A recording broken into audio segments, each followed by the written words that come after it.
wonderful baseball pitcher or one of those basketball jumpers, their mother assured them both time and again. It was stupid. Eddie and Mrs. Dean both knew Henry was just as smart as lickety-split, but Henry had to spend the time he should have spent studying or doing some white powder off a mirror. Eddie assumed it was coke. Turned out it was heroin. And if he traced it all the way back, whose fault was it? Roland said nothing, but heard the voice of Court in his mind. Fault always lies in the same place, my fine babies, with him weak enough to lay blame.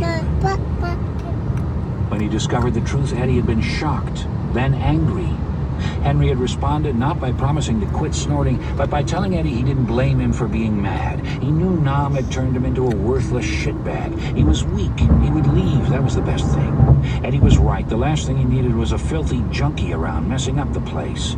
He just hoped Eddie wouldn't blame him too much. He had gotten weak. He admitted it. Something in Nam had made him weak, had rotted him out the same way the moisture rotted the laces of your sneakers and the elastic of your underwear. There was also something in Nam that apparently robbed Eddie Dean before popping back inside.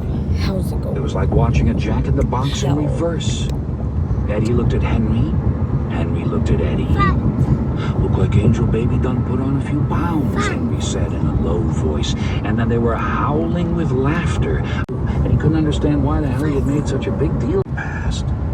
Eddie didn't say how much. The gunslinger didn't ask, offering that implacable, inarguable defense that was utter surrender.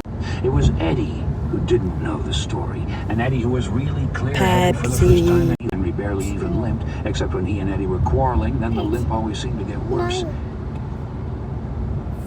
He was haunted by all the things Henry had given up for him, and haunted by something much more pragmatic.